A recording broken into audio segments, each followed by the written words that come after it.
शेकापचे माजी आमदार व शेकापचे नेते जयंत पाटील यांचे बंधू बुधवारी भाजपात प्रवेश करीत आहेत। या पार्श्वभूमीवर शेकाप नेते जयंत पाटील यांनी पक्षाला काहीच फरक पडत नसल्याची प्रतिक्रिया व्यक्त केली आहे। उद्या मी पक्ष सोडला तरीही मतदार शेकाप सोबत राहतील असा विश्वास व्यक्त केलाय। पंडित पाटील हे याआधीच गेले असल्याचा उपहासात्मक टोला त्यांनी लगावला आहे। काही चुका आमच्याकडून झाल्या याची कबुली देताना शेकापच्या पराभवाचे खापर त्यांनी ईव्हीएम मशीनवरती फोडले। प्रवेश फक्त त्यांनी दाखवलाय ते केव्हाच गेलेले आहेत। या निवडणुकीच्या वेळेला जे लोक आमच्या विरोधात गेले त्याच्यामध्ये नंबर 1 त्यांचा होता।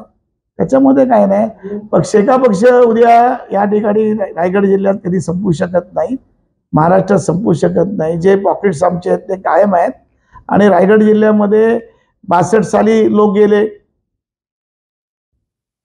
57 साली आधी संपूर्ण वार समिती आधी लोक गेले, 67 साली पुन्हा आम्ही उभे राहिलो, 71 साली काही लोक गेले, मोहन पाटील वगैरे ही सगळी मंडळी गेली होती, परत 77 साली ती आली।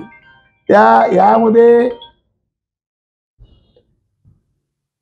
शेका पक्ष उद्या मी गेलो तरी लोक कार्यकर्ते जाणार नाही, मतदार जाणार नाहीत अशी परिस्थिती आहे। मला वाटतं पंडित शेट काय गेलेलं आधीच गेलेलं, त्याच्यात काय एवढं आता महत्वाचं राहिलेलं आहे। शेका पक्षाचं मतदार हलणार नाही।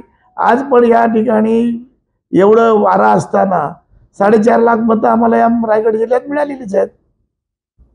काही डावपेच चुकले, ईव्हीएम मशीनने चूक केलेली आहे, त्याच्यामध्ये काय प्रश्न आहे। आणि आता काही जे लोक विरोधात बोलत होते माझ्याजवळ त्यांना प्रेम आले, पंडित शेटचा आम्हाला आनंद आहे।